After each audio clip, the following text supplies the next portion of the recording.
নমস্কার, কলকাতা নিউজে আপনাদের সকলকে স্বাগত। আমি সঞ্চারী রয়েছি আপনাদের সঙ্গে জিরো আওয়ারে নিয়ে। আজকে জিরো আওয়ারের যে বিষয় নিয়ে আমরা আলোচনা করব যে 15 বছরের একটি সরকার, তৃণমূল সরকার, কিন্তু যে মুহূর্তে এই সরকার ভাঙলো, যে মুহূর্তে মমতা বন্দ্যোপাধ্যায়ের সরকার ভাঙলো, সেই মুহূর্তে মমতা বন্দ্যোপাধ্যায় অর্থাৎ তৃণমূল সুপ্রিমো বোধহয় জ্ঞান হারিয়েছেন।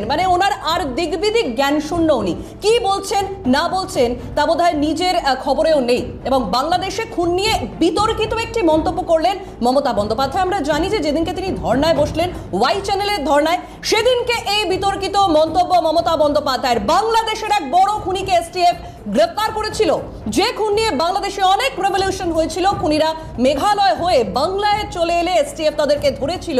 বিষয়টি যাতে বাইরে না আসে তার জন্য বলেছিলেন কেন্দ্রীয় স্বরাষ্ট্রমন্ত্রী। ওয়াই চ্যানেলে ধর্ণা মঞ্চ থেকে এমনটাই দাবি করেন মমতা বন্দ্যোপাধ্যায়। ঠিক কি বলেছিলেন সেদিনকে মমতা বন্দ্যোপাধ্যায়, শুনি। বাংলাদেশ থেকে একটা বড় খুনিকে এসটিএফ অ্যারেস্ট করেছিল, জেনে রাখুন। যা নিয়ে বাংলাদেশে অনেক রেভলিউশন হয়েছিল। অন্য দেশের কথা আমি বলছি না, আমার বলার অধিকার নেই, কিন্তু আমি যেটা বলছি পয়েন্টটা, তারপরে তারা মেঘালয় দিয়ে বাংলায় চলে আসে।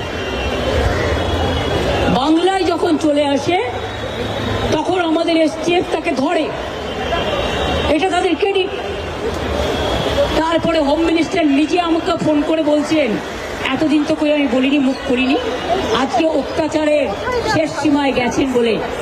কারণ এটা জানে, আমি এখনো নামটা বলছি না ভদ্রতা করে, বাংলাদেশের লোক উত্তাল হয়ে যাবে। আমি সেটা চাই না, আমি দেশকে ভালোবাসি। না বলবো না দেশের স্বার্থে। কি বললেন? आप थोड़ा आपको बंगाल पुलिस को बोल दो ये बात बाहर में नहीं कहने के लिए, ये देश के लिए है। কাকে দিয়ে খুন করিয়েছিলেন, কার কার নাম বেরিয়েছিল, আজ গভর্নমেন্ট চেঞ্জ হলেও মনে রাখবেন আমি তো সবটাই জানি। আমার হৃদয়টাই একটা কথা ভান্ডার, তথ্য ভান্ডার। আমাদের সঙ্গে নিউজ রুম থেকে রয়েছেন এডিটর ভাস্কর দত্ত। ভাস্কর দা, আমরা শুনলাম ধর্ণা মঞ্চ থেকে, যেদিন ধর্ণা মঞ্চে মমতা বন্দ্যোপাধ্যায়ের পাশে গুটি কয়েক সাংসদ এবং বিধায়কদের দেখা গিয়েছিল, সেই ধর্ণা মঞ্চেই এই মন্তব্য মমতা বন্দ্যোপাধ্যায়ের। অদ্ভুত ব্যাপার, একেবারে গোহারান হেরে যাওয়ার পর 3 বারের মুখ্যমন্ত্রী, তার এবার দেশদ্রোহী তার একটা চরিত্র তিনি সামনে নিয়ে চলে আসছেন। শুধু দেশদ্রোহিতার প্রশ্ন উঠছে তা নয় সঞ্চারী, খুব ভালো করে তুমি বোঝো যে মমতা বন্দ্যোপাধ্যায় তিনি হেরে গেছেন, তার দল টুকরো টুকরো হয়ে গেছে, সেটা তিনি খুব ভালো করে জানেন। এবং তারপর তিনি বসে ধর্ণা মঞ্চে প্রকাশ্যে কি মন্তব্য করছেন, তিনি যে মন্তব্য করছেন তার অনেকগুলো দিক থাকতে পারে। প্রথমত, তিনি যে মন্তব্য করছেন সেই মন্তব্য এমনটা নয় তো যে বিশেষ কোনো সম্প্রদায়কে তিনি বার্তা দেবার চেষ্টা করছেন। আমরা জানি কিছুদিন আগেই এই নির্বাচনী প্রচারের সময় এই মমতা বন্দ্যোপাধ্যায় তিনি কিন্তু মন্তব্য করেছিলেন যে কোনো একটি সম্প্রদায় নাকি একত্রিত হয়ে 1 মিনিটের মধ্যে অনেক কিছু করে দিতে পারে, এরকম একটা মন্তব্য নিয়ে কিন্তু তার বিতর্ক তৈরি হয়েছিল। তারপরেও তিনি নিজেকে শোধরাননি। তিনি একজন একটি রাজ্যের মুখ্যমন্ত্রী ছিলেন, ফলে প্রশাসনিকভাবে তার সঙ্গে কেন্দ্রের হোক কিংবা প্রশাসনিক স্তরে হোক নানানবিধ তথ্য তার কাছে থাকতে পারে। সেটা ঠিক বেঠিক কি সেটা আমার জানার দরকার নেই, কিন্তু প্রশাসনিক স্তরে থাকা এমন কিছু তথ্য তিনি কখনো কোনোদিনই বাইরে প্রকাশ করার জন্য করতে পারেন না, সেটা কেউই করতে পারে না। যিনি প্রাক্তন সেনা আধিকারিক থাকেন, সেনায় থাকাকালীন সে সেনা স্তরের প্রচুর তথ্য জানেন। সেনা থেকে তিনি অবসর নেওয়ার পর সেগুলো কি তিনি প্রকাশ্যে বলতে পারেন? কখনো বলতে পারেন না। দেশের সিক্রেট বলে একটা বিষয় রয়েছে, সেই সিক্রেসি মেনটেন করতে হয়। মমতা বন্দ্যোপাধ্যায় সভামঞ্চ বা ধর্ণা মঞ্চ থেকে যে মন্তব্য করেছেন, প্রথমত যেটা আমি বললাম যে কোনো একটি বিশেষ সম্প্রদায়কে কি তিনি বার্তা দেওয়ার চেষ্টা করছেন, উস্কে দেওয়ার চেষ্টা করছেন এবং রাজ্য জুড়ে একটা অশান্তির বাতাবরণ চেষ্টা করছেন। ঠিক যে সময় এই মুহূর্তে রাজ্যে নতুন একটি সরকার এসেছে এবং সেই সরকারটি প্রথম দিন থেকেই ভারত বাংলাদেশ যে সীমান্ত, সেই সীমান্তের রেখায় বরাবর যে জমি এই মমতা বন্দ্যোপাধ্যায়ের সরকার কেন্দ্রকে দেয়নি, সেই জমি তুলে দিয়ে সেখানে কাঁটাতার দেওয়ার ব্যবস্থা চলছে, কাজ শুরু হয়ে গেছে। এই রকম একটি অবস্থায় তিনি এই মন্তব্য করছেন। দেশের অভ্যন্তরে শুধু নয়, বহিরাগত শত্রুদেরও কি তিনি উস্কে দিচ্ছেন? বাংলাদেশি যারা সেখানে ওই মৌলবাদী বা কট্টরপন্থী যারা রয়েছেন তাদেরকে তিনি উস্কে দেওয়ার চেষ্টা করছেন। খুব স্বাভাবিকভাবে এই প্রশ্নটাও কিন্তু উঠছে, এবং এই জায়গা থেকেই কিন্তু প্রশ্ন উঠছে তার এই বক্তব্য কি দেশদ্রোহিতার সমান নয়? তার কারণ তিনি বলছেন যে তার বক্তব্যে নাকি বাংলাদেশ তোলপাড় হয়ে যাবে। ইতিমধ্যেই কিন্তু তোলপাড় হওয়া শুরু হয়েছে। তোমাকে জানিয়ে রাখি সঞ্চারী, যে এই বাংলাদেশে যারা রাজনৈতিক দল রয়েছে, সেটা ওই জামাতে ইসলামী এবং ওই নিজেদেরকে বিপ্লবী বলা ন্যাশনাল পার্টি মানে এনসিপি, তারা কিন্তু ইতিমধ্যে এই ঘটনায় রীতিমতো প্রতিক্রিয়া জানিয়েছে এবং বাংলাদেশ সরকারকে তারা দাবি জানিয়েছে বাংলাদেশ সরকারের কাছে যে এই বিষয়ে ভারত সরকারের কাছ থেকে ব্যাখ্যা চাওয়া হোক। যদিও তোমাকে বা আমাদের দর্শককে জানিয়ে রাখি যে এই গোটা ঘটনায় বাংলাদেশের বিদেশ মন্ত্রক অত্যন্ত তাৎপর্যপূর্ণ একটি মন্তব্য করেছেন। বাংলাদেশের বিদেশ মন্ত্রক পরিষ্কার জানিয়ে দিয়েছে যে ভারতের হেরে যাওয়া কোনো দলের কোনো ব্যক্তি কি বলছেন তাতে আমল দেওয়ার মতন কোনো বিষয় আমরা মনে করছি না। সুতরাং বাংলাদেশ সরকার মমতা বন্দ্যোপাধ্যায়ের এই বক্তব্যকে যে গুরুত্বই দিচ্ছে না, বাংলাদেশের বিদেশ মন্ত্রকের মন্তব্য থেকে কিন্তু সেটা পরিষ্কার। সঞ্চারী, একদমই তাই ভাস্করদা, তুমি ঠিক যে বিষয়টা নিয়ে বলছিলে সেই বিষয়টা আমি আরো একবার জানিয়ে রাখার চেষ্টা করি যে ইতিমধ্যেই কিন্তু মমতা বন্দ্যোপাধ্যায়ের এই যে মন্তব্য, সেই মন্তব্যে বাংলাদেশের রাজনৈতিক শোরগোল দেখা দিয়েছে এবং মমতার এই মন্তব্যের পরেই সরব হয়েছে জামায়াতে ইসলামী এবং এনসিপি। মমতা ওসমান হাদির হত্যাকাণ্ডের দিকে ইঙ্গিত করছে বলে মনে করছেন তারা এবং বাংলাদেশ সরকারের কাছে, ভারত সরকারের কাছে ব্যাখ্যা চাওয়ার দাবি জানিয়েছেন তারা। এবং ইতিমধ্যেই মমতার মন্তব্যকে সামনে রেখে বাংলাদেশে ফের উঠছে ভারত বিরোধী স্লোগান। ভাস্করদা রয়েছেন আমাদের সঙ্গে, একটু ভাস্করদার কাছে আসবো, কিন্তু ভাস্করদা আমি জানিয়ে রাখি যে আমাদের সঙ্গে আলোচনায় এই মুহূর্তে রয়েছেন রাজনৈতিক বিশ্লেষক রাজা গোপাল ধর চক্রবর্তী, আমাদের সঙ্গে এই মুহূর্তে এই আলোচনায় যুক্ত হয়েছেন। ভাস্করদা, একেবারে আমি সঞ্চারী, আমি সরাসরি একটু রাজাদার কাছেই চলে যাচ্ছি।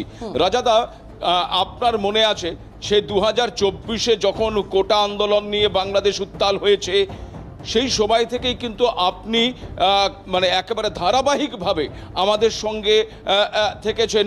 আপনার অত্যন্ত গুরুত্বপূর্ণ যে বক্তব্য, সে বক্তব্য আপনি তুলে ধরেছেন। আজকের আসপেক্টে দাঁড়িয়ে যখন মমতা বন্দ্যোপাধ্যায় ধর্ণা মঞ্চ থেকে এই ধরনের একটি বক্তব্য পেশ করছেন, আমি জানি আপনি সেই বক্তব্য শুনেছেন। আমার সরাসরি প্রথম প্রশ্ন যে মমতা বন্দ্যোপাধ্যায়ের এই বক্তব্য কি দেশদ্রোহিতার সমান নয়? না, দেখুন,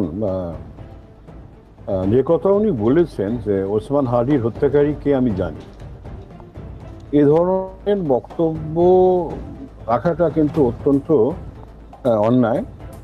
উনি মন্ত্রগুপ্তির শপথ নিয়েছেন, তো অফিসিয়াল চিফ মিনিস্টার হিসেবে, চিফ মিনিস্টার অফিস নেওয়ার দায়িত্বে তিনি শপথ নিয়েছেন যে কোনো ধরনের সরকারি তথ্য উনি প্রত্যক্ষ বা পরোক্ষভাবে কারুকে জানাবেন না। কিন্তু এখানে পরোক্ষভাবে উনি জানাচ্ছেন, এটা কিন্তু মারাত্মক বড় অপরাধ। অফিসিয়াল সিক্রেসি অ্যাক্ট যেটা আপনি বললেন না, 1923-এর যে অ্যাক্ট আছে, সেখানে এই ধরনের তথ্য দেওয়া মানে গর্হিত অপরাধ। ভারতীয় ন্যায় সংহিতাও এটা পরিষ্কার বলছে এটা ক্রিমিনাল অফেন্স। সরকারের তরফ থেকে, কেন্দ্রীয় সরকারের তরফ থেকে যদি দেখা যায় এই নিয়ে কোনো হইচই হচ্ছে, সাধারণত এটা উচ্চ বাচ্চা করে না। মিনিস্ট্রি অফ এক্সটার্নাল অ্যাফেয়ার্সের তরফ থেকে আমরা কোনো ধরনের এখনো স্টেটমেন্ট দেখিনি। কেন এই ধরনের স্টেটমেন্ট এরা তো মমতা বন্দ্যোপাধ্যায় এর একটা ওনার একটা ইয়ের মধ্যে আছে, হ্যাবিটসের মধ্যে আছে, যা খুশি যখন খুশি বলে দিলাম। কি করে 15 বছরের মুখ্যমন্ত্রী ছিলেন আমি জানি না, এইভাবে যে ধরনের কথা উনি বলছেন, এটা কিন্তু মানে উনি ভাবছেন এটা খুব সহজ, বিজেপিকে উনি ক্ষতি করবেন, অমিত শাহকে ক্ষতি করবেন, কিন্তু তার চেয়ে বড় উনি দেশের ক্ষতি করছেন। বাংলাদেশের সঙ্গে ভারতের সম্পর্ক একটা যাতে খারাপ হয় সে ধরনের একটা চেষ্টা থাকলেও থাকতে পারে, আমরা এগুলো তো এখন তো আমরা বলতেই পারি। কিন্তু যেটা উনি করলেন এটা কিন্তু অত কম মানুষকে সঙ্গে নিয়ে, মানে শ্রোতা খুব কম, কিন্তু মানে প্রাসঙ্গিকতার মধ্যে থাকতে গিয়ে এসব কথা বলে দিলেন। কিন্তু কেন্দ্রীয় সরকার মনে করেছে এটা অপ্রাসঙ্গিক, আমরা জবাব দেব না। আপনি যেটা বললেন, বাংলাদেশের মিনিস্ট্রি অফ এক্সটার্নাল অ্যাফেয়ার্স তারাও বলেছে যে হেরে যাওয়া পার্টির বক্তব্য আমাদের কাছে মানে কর্তব্যের মধ্যে আসে না। এটা খুব সঠিক জবাব দিয়েছে বাংলাদেশের মিনিস্ট্রি অফ এক্সটার্নাল অ্যাফেয়ার্স। তারা জানে ভারত সরকারের সঙ্গে তাদের একটা সম্পর্ক অত্যন্ত জরুরি। এই জায়গায় দাঁড়িয়ে একটা পরাজিত মুখ্যমন্ত্রী, শুধু পরাজিত মুখ্যমন্ত্রী না, যার রাজনৈতিক ভবিষ্যৎ প্রায় অন্ধকারের দিকে চলে গেছে, তার এই বক্তব্যকে নিয়ে কোনো ধরনের হুইসি করা মানে ভারতের সঙ্গে সম্পর্ক খারাপ করা। সেটা অত্যন্ত প্র্যাগমেটিক সরকার, তারেক রহমানের যে সরকার এসেছে, তারা দেশকে রক্ষা করতে চায়। অনেক বিপদ গেছে, অনেক ঝামেলা গেছে, এবং তারা আমরা দেখেছি জামাতের সঙ্গে সম্পর্ক ছিন্ন করে। জামাত এটাকে তো লুফে নেবেই, জামাত এনসিপি এটাকে তো নেবেই, এবং এটা নিয়ে ওরা হয়তো আন্দোলন করবে, বেশ কিছু হিন্দুদের ঘরবাড়ি হয়তো জ্বালাবে। এইটাই হলো, যদি জ্বালায় হিন্দুদের ঘরবাড়ি জ্বালায়, এর জন্য দায়িত্ব মমতা থাকবে না। কেন এই ধরনের উস্কানি হট করে দিতে গেলেন? দেখুন রাজাদা, আপনার মনে থাকবে যে সময় 2024-এর সময় যখন বাংলাদেশ উত্তাল হয়েছে, সেই সময় বাংলাদেশের হিন্দুদের ওপর অত্যাচার হচ্ছে এবং বহু মানুষ বাংলাদেশ থেকে ভারতে চলে আসার চেষ্টা করছে। আপনার ঠিক মনে থাকবে সেই সময়ও কিন্তু মমতা বন্দ্যোপাধ্যায় পরিষ্কার বলেছিলেন, একজন রাজ্যের মুখ্যমন্ত্রী, তখন তিনি মুখ্যমন্ত্রী হয়ে তিনি বলছেন যে কেউ যদি আসে আমি আমার দরজা খুলে দেব।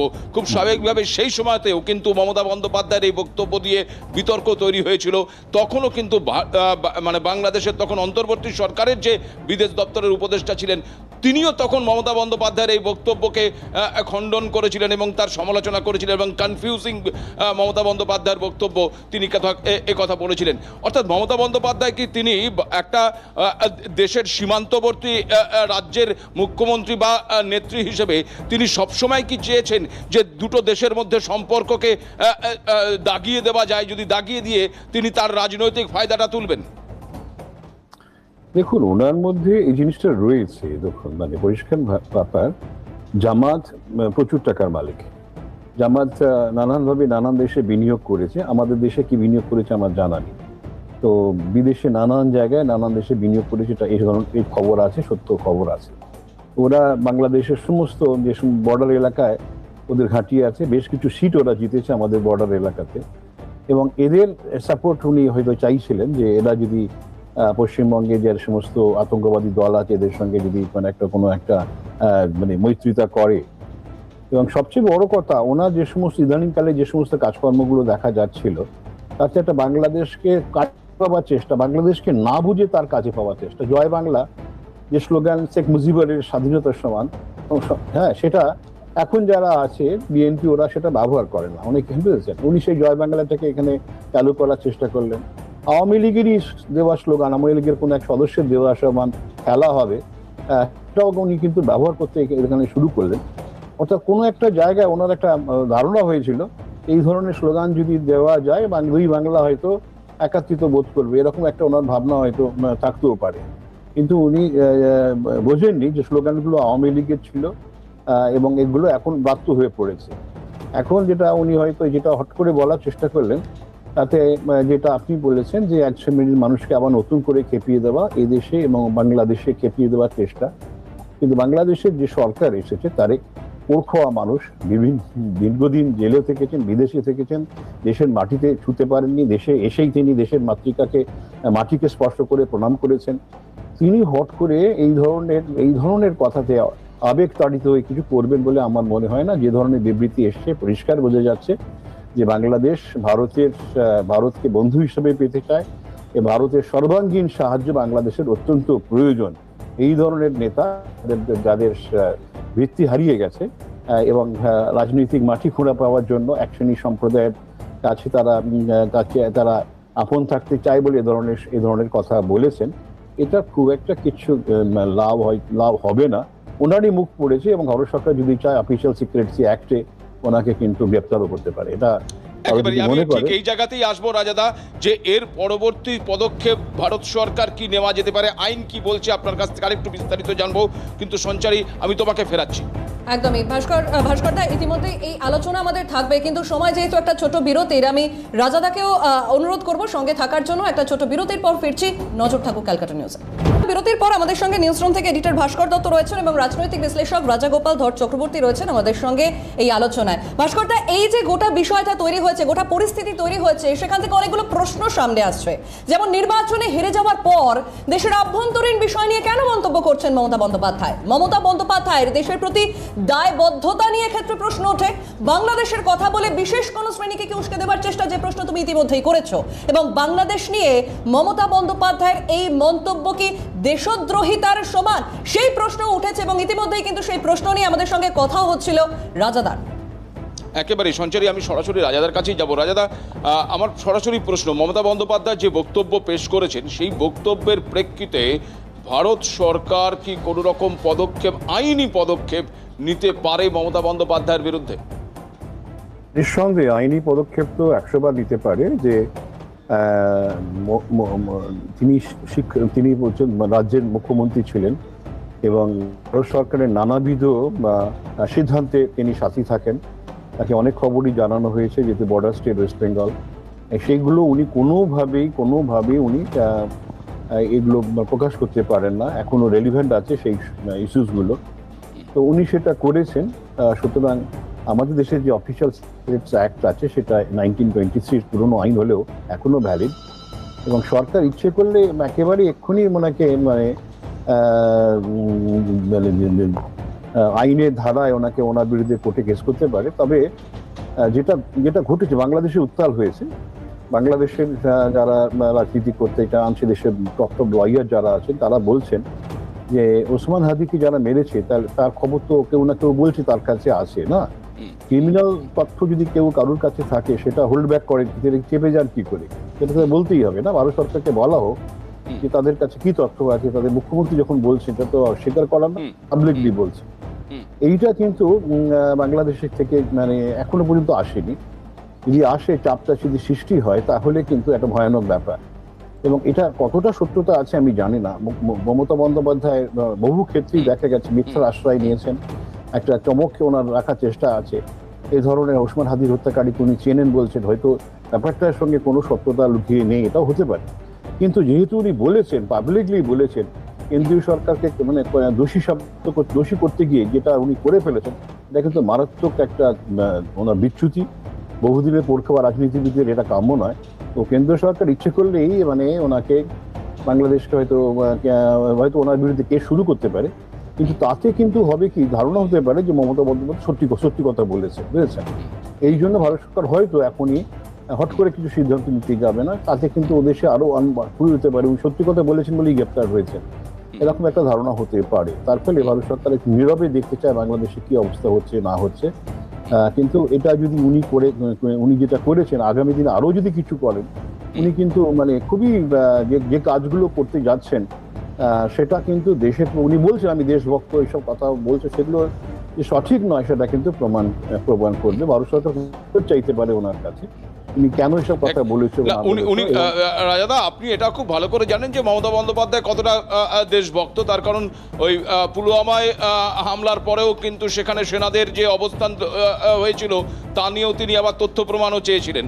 তার দেশভক্তি নিয়ে নতুন করে কিছু বলার নেই, আমারও বলার নেই রাজাদা। ঠিক এখানে প্রশ্ন যেটা উঠে আসছে যে দেখুন, বাংলাদেশ একটা দীর্ঘ সময় ধরে উত্তাল থেকেছে, সেখানকার রাজনীতি উত্তাল হয়েছে, যাকে কেন্দ্র করে ভারত এবং বাংলাদেশের সম্পর্কের মধ্যেও একটা ফাটল লক্ষ্য করা গিয়েছিল। তারেক রহমানের সরকার আসার পর থেকে কিন্তু ভারত সরকারের সঙ্গে বাংলাদেশ সরকারের সম্পর্কটা আবার মেরামতির জায়গা তৈরি হয়েছে। ঠিক এই রকম একটি অবস্থায় মমতা বন্দ্যোপাধ্যায়ের এই ধরনের বক্তব্য দুদেশের সম্পর্কের মধ্যে কি কোনো রকম কোনো প্রভাব ফেলতে পারে? যদিও তারা মনে করছে না মমতা বন্দ্যোপাধ্যায়কে কোনো মন্তব্যকে গুরুত্ব দিচ্ছে না, কিন্তু তারপরেও আমার এই প্রশ্ন থাকবে যে দুদেশের সম্পর্কের মধ্যে কি কোনো রকম কোনো প্রভাব ফেলতে পারে? হ্যাঁ, দেখুন, ইউনূস কিন্তু ভারত বাংলাদেশ সম্পর্ক যেটা অবনতি ঘটেছে তার দায়ী। এবং ইউনূস কিন্তু এই ওসমান হাদি ছেলেটি খুব কাছের ছিলেন। তাকে সিঙ্গাপুরে পাঠানো হয়েছিল স্পেশাল প্লেনে চিকিৎসা করার জন্য, আবার স্পেশাল প্লেনে নিয়ে আসা হয়েছিল। ওসমান হাদির দেখুন, আমি বেশ কিছু কবিতা আবৃত্তি শুনি, নজরুলের বিদ্রোহী কবিতা বেশ সুন্দর বলেছে। কিন্তু ও জিন ক্লাব মঞ্চ তৈরি করেছিল, সেটার বাংলাদেশের স্বার্থে কতটা, ভারতের বিরোধিতা কতটা, সেগুলো সম্বন্ধে আমি খুব একটা ওয়াকিবহাল নাই, খুব একটা যে পাওয়ারফুল সেটা আমার কখনো মনে হয়নি। আবেগ তার মধ্যে ছিল, এইটুকুন জানা যায়। ইউনূস কিন্তু এটাকে ব্যবহার করেছে। আর ইউনূস কিন্তু বাংলাদেশের রাজনীতি দেখুন বা কোথায় আছেন, দেশে আছেন বিদেশে আছেন আমার জানা নেই, কিন্তু উনি কিন্তু এই জিনিসটাকে, যেহেতু কেউ ওসমান হাদির হত্যাকারীকে উনি কিন্তু বলেছিলেন যে যেখানেই থাকুন আমি খুঁজে বার করবো। এখন এটাও বলেছিলেন ভারতে পালিয়েছে। এখন যদি এইটা মমতা বন্দ্যোপাধ্যায়ের এই যে দেওয়া তথ্য যেটা হয়েছে মিথ্যাই আমার মনে হয়, কিন্তু সেটাকে যদি মানে ইউনূস ব্যবহার করতে চায়, সে কিন্তু যেখানেই থাকুক, তথ্য তো আর এক বসে নেই, উনি ব্যবহার করতে পারেন, বাংলাদেশকে উত্তাল করার চেষ্টা উনি করতে পারেন। কেননা উনি ভেবেছিলেন বিএনপি ওনাকে কিছু একটা সিরিয়াস কোনো একটা দায়িত্ব দেবে, কিছুই করেনি। উনি কিন্তু মোটামুটি নির্বাসিতই হয়ে আছেন। এই জায়গা থেকে দাঁড়িয়ে লাইমলাইটে ফিরতে গিয়ে যেহেতু বাংলাদেশ সরকার এই তথ্যটাকে কোনো ব্যবহার করলো না, উনি হয়তো কিছুটা উস্কে দেওয়ার চেষ্টা করতে পারে। এবং যদি উস্কে দেয় বাংলাদেশের রাজনৈতিক পরিবেশ, সেখানে যদি অবনতি ঘটে, সেখানকার হিন্দুরা যদি কোনোভাবে আবার নতুন করে বিপন্ন বোধ করেন, তাহলে কিন্তু ভারত সরকার কিন্তু কঠোর ব্যবস্থা মমতা বন্দ্যোপাধ্যায়ের একটা স্টেজে নিতে পারে। এই মুহূর্তে দেখছে কি ঘটছে না ঘটছে, চুপচাপই থাকবে, কিন্তু পরবর্তীকালে কিন্তু সময় আসতেও পারে যখন কঠোর ব্যবস্থা ভারত সরকার নিতে পারে। একেবারেই সঞ্চারী। একেবারে ভাস্করদা, আমাদের যেহেতু সময় একেবারে শেষের দিকে, আমাদের সঙ্গে এই আলোচনায় ছিলেন রাজনৈতিক বিশ্লেষক রাজাগোপাল ধর চক্রবর্তী। রাজাদা, আপনাকে অনেক ধন্যবাদ আজকে এই সময় আমাদেরকে দেওয়ার জন্য। ভাস্করদা, যেহেতু একেবারে শেষের দিক, অর্থাৎ মমতা বন্দ্যোপাধ্যায়ের মুখে যে কোনোদিনও লাগাম ছিল, যে মন্তব্য করছেন তা কতটা প্রভাব পরবর্তীতে পড়তে পারে সেদিকেও নজর আমাদের থাকবে। ভাস্করদা, তোমাকেও অনেক ধন্যবাদ। আমাদের সঙ্গে নিউজ রুম থেকে ছিলেন আমার এডিটর ভাস্কর দত্ত। জিরো আওয়ার এখানে শেষ করছি। ছোট বিরতির পর ফিরছি আরো বিস্তারিত খবর নিয়ে, সঙ্গে থাকুন।